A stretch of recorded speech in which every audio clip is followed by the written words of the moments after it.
Family getting on the sport dash to in the mirror of the league. Today is Soulful Sunday in my city, Chicago. May 26, 2024 is also Lauryn Hill's birthday. Happy birthday, even though, I know you don't give a fuck about me. But let me break it down to you. This is the long version. I'm going to give you the short version with the TikTok. And I'm going to give you the video I did on May 24th. Because, at first they said your birthday was on May 25th, which is my birthday, which was yesterday. In my city, Chicago, I had a halfway decent day. Nobody gave a fuck, but my higher power looked out with the weather. Now, it's supposed to rain today on your birthday, Lauryn Hill, in my city, Chicago, starting about 10 o'clock or whatever and stuff, and it usually rain on my birthday.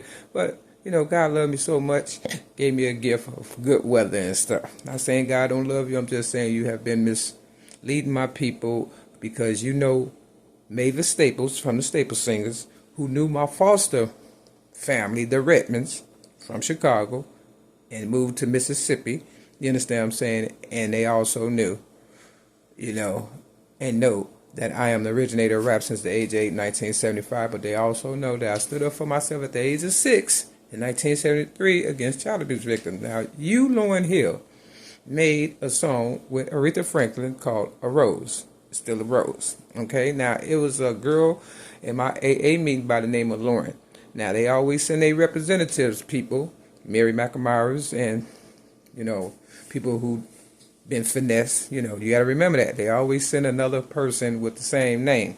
But at the time, I didn't realize all that was going on. But when people heard me in 1995, when I put my voice to the Martin Luther King I Have a Dream speech, and to 3 cassette tapes front and back to The Sound of Music, y'all knew what, you was dealing with.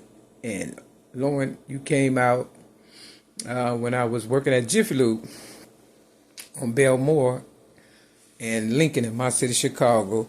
And my foster father, Leon Baker Redmond, who had moved, down south with the family, Kimberly Redmond, Betty Jean Redmond, his wife, and Edward Redmond was somewhere doing his thing or whatever, married to a white Jehovah's Witness. You understand what I'm saying? Real tough. And, he called me and said, around the time your CD came out, Miseducation of Lauryn Hill, that my foster mother had died. And, I was like, well, why y'all didn't call me? I would have walked to, Mississippi to her funeral or whatever. But I think that was just a trick of the devil or whatever and stuff to get me to not want to converse with them. And I never talked to them again since then or whatever and stuff. They didn't send me an obituary, none of that. You understand what I'm saying? So, the games people play, Mary McNamara's, you have to be aware of, because if you're worth something, everybody has eaten off my rap legacy. I have got nothing out the deal. Only thing I've had at one time is $25,000 that I worked hard for while selling their music and movies and this, that, and the third, and making a honest living, trying to maintain and pay bills or whatever the fuck. That's the only thing I really had out of all this. You understand what I'm saying? Never had a new car, never had a day at the spa, never had a real vacation other than some pedophile shit involved when I was younger and stuff, and they took me to Disneyland and down south, and I got violated on Easter as a little girl. It was just bad, all bad for me and stuff. And they keep coming after me like I owe them something. I have raised their families. I can't understand how a mother with 6 kids, Lauryn Hill, would not tell your children the truth. You understand what I'm saying? Now, you have gotten too old. They have gotten everything they wanted from you and stuff. They have your children now. You understand what I'm saying? Once you have children, you pretty much screwed. You understand what I'm saying? Real talk. See, them 2 guys that you was with, Wyclef and, what was it? Who? The Marley, one of the Marleys or whatever. I don't know everything. You know better than me. You understand what I'm saying?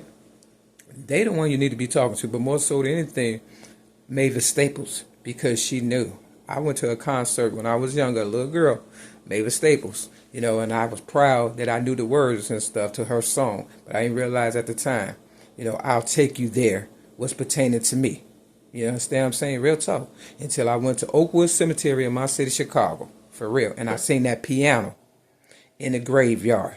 See, when I was younger, I wanted to learn how to play the piano, and my godfather, foster father, it was just he and I, and my foster family was going to the store. Before they could pull off, he was putting his tongue down my throat and feeling on my little breasts and stuff. Now, you got children, so I know you know where I'm going with this and stuff. You made the song, with Aretha Franklin. A rose is still a rose and stuff. I don't drink, drugs, smoke, or fornicate. And I've been in this trap building 6210 South Kennebuck Avenue, Chicago, Illinois, 637. Be 7 years come May 31st. And I ain't come this far to be no goddamn fool. And I know you ain't either. And why you think they coming after you and stuff, Lauryn? They don't need you no more. A lady on the west side told me that to my face. Real fucking tough. She said, you got too old. And I was like, you know, my money didn't get too old. What do you mean you got? And then I thought about it. They like little people. You understand what I'm saying? They like, you know, pedophiles like, you know what I mean? If they didn't use you up already. So why y'all didn't pay me?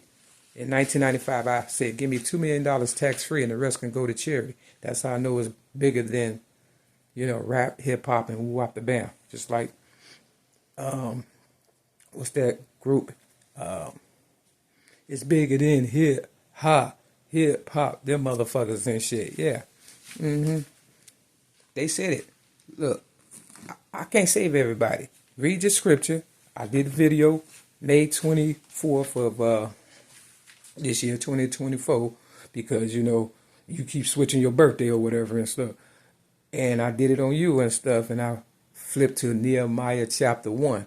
But it's only 13 chapters, so do all 13. But definitely read Nehemiah chapter 5 and 9 and 13, because it basically, you know, y'all rebel. Every time people get you out of shit, you know, you go right back doing wicked shit. And then you wonder why your children gonna catch hell and probably be the ones that end up taking you out, because that's that Willie Lynch shit. You understand what I'm saying? Real fucking talk. Why y'all just didn't stand up for a real one and shit? You understand? I don't even have children. And if I do, they stole my eggs and shit, because I've been through some stuff and been abducted. I found this book, my school nurse Olivia. You know, the color purple. You understand what I'm saying? I calls her Olivia. You understand? So, you know, Oprah knew Mavis. Mavis got you in some shit, obviously, to go against me, partly because you got pregnant. You understand what I'm saying? And you felt like you had no other choice, but you the one starts doing them scriptures and stuff and rap songs and stuff. You know, the Miseducation of Lauryn Hill, you know, it's a pretty good album. I give you that. You understand what I'm saying? But you need to listen to your own words, especially when they say, you know, they say all the right thing to gain their position or whatever. And if people lie to God, what make you think they won't lie to you? You know what I'm saying? See? You see how it works? And then the fact that you put the year I was born in, you know, 1967, but the 67 in the right-hand corner of that album cover, The Miseducation of Lauryn Hill, lets you know that you knew who I was and who I am today. Real talk. And the fact that they say you was born in 1975 when I became the originator of rap at the age of 8 in 1975. So you want to be me like everybody else, right? You understand what I'm saying?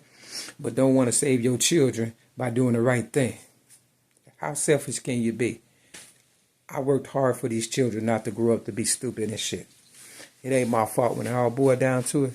Don't come at me with that bullshit talking about my children and all that shit. No, you sacrificing your children. That's what you is, because you're not telling the truth.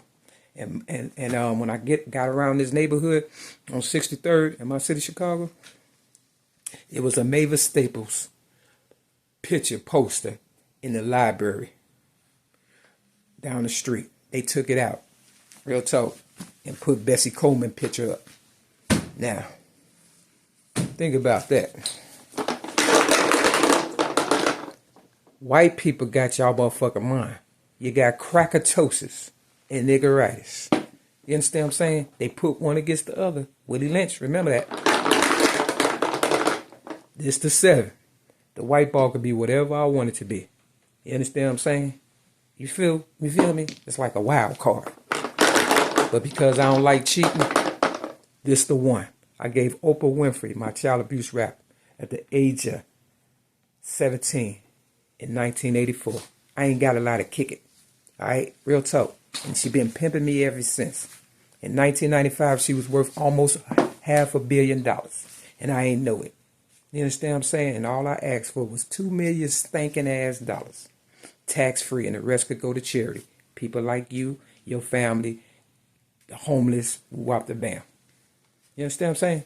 So don't blame me. Blame Oprah and Mavis Staples, because they conjured that shit up. And you got to remember, they older than us. Real fucking tough. So I'll talk to you later in the TikTok version of, the version I'm finna do. But happy birthday either way. That's more than what I got. Look, step your game up. Peace.